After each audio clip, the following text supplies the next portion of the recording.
This was my very first session at the Lodge Card Club. I was more excited than usual to get to know this place. So the first thing I did after arriving to Austin was leaving my bags in the Airbnb and going straight to play poker, and this is the session you're about to watch. There is a 2-5 table happening, some people were straddling to 10. When I sat at the table, I already saw familiar faces like Jay Wynn, but before going through the hands, if you're from Chicago area, I'm gonna do my first ever meetup game in Chicago on February 25 and 26, and it is gonna be where everything started, Win the City. I'll forever be grateful for those guys, and I'm gonna love to be able to see you and get to know you better.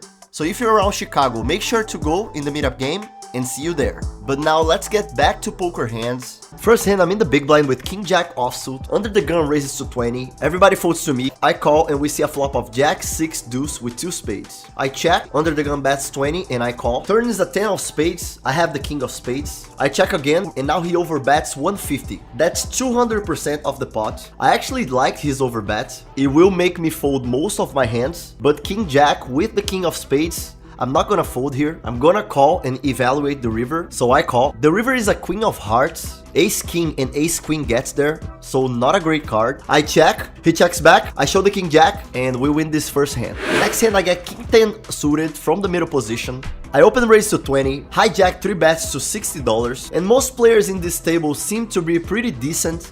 And decent players are gonna 3-bet or fold from the hijack, and I know king 10 suited is under my 4-betting range. As you can see here, this is my 4-betting range, middle position versus a 3-bet from the hijack. King 10 suited can be used like a 4-bet in that spot, so that's what I do. Don't make it too much.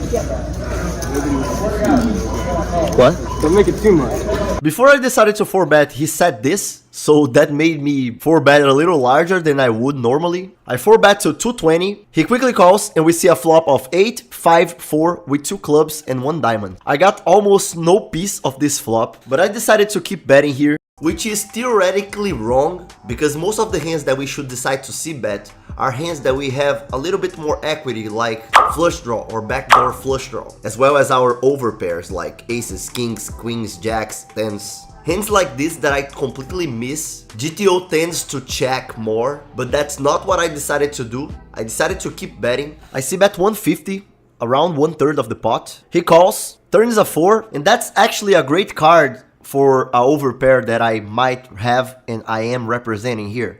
If I had 9s, 10s, jacks, queens, kings, aces, that would be a great card, and that would be a card that I would keep betting. I got 580 left in my stack, and the pot has 750, so I decide to shove all in. He calls. You're good. You wanna do it twice? If you want to, I do whatever you want. Twice. First river is a 10. Second river is another 10. Oh my god.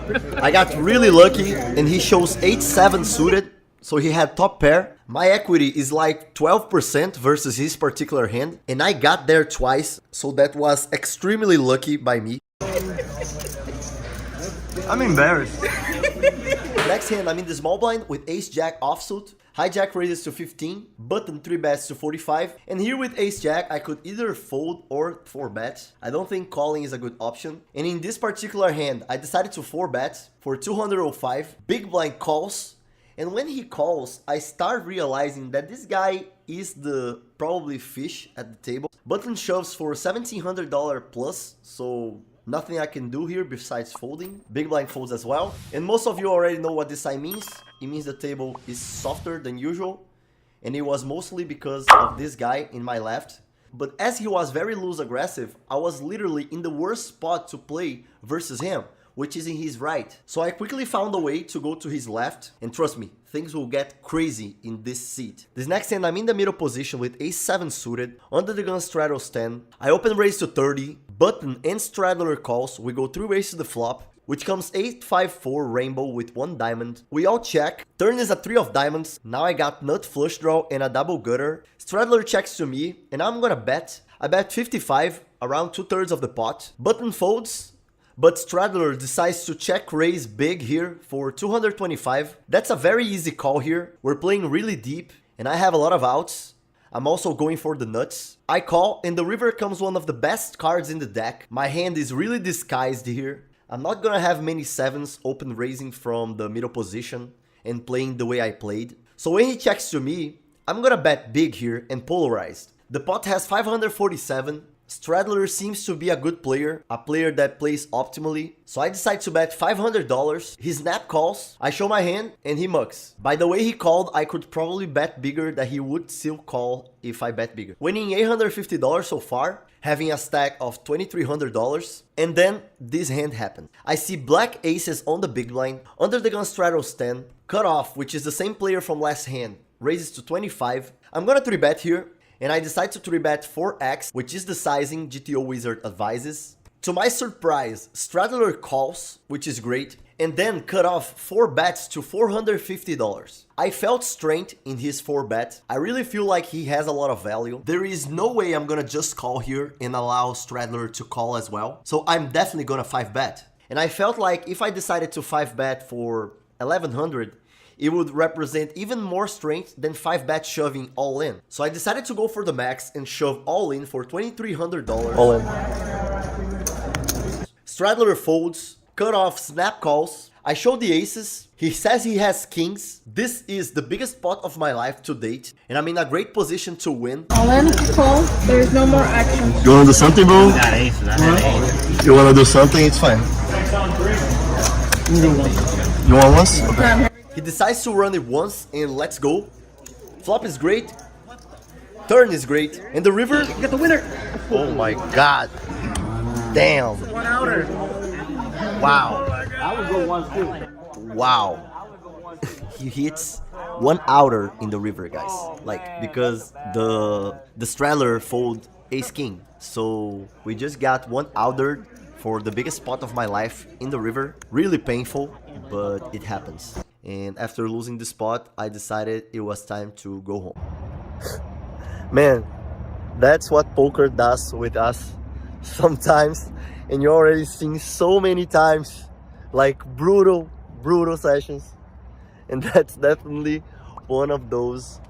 And man, there's one thing I believe, and it's just what I saw my whole experience in poker, is that the deck is fair, you know?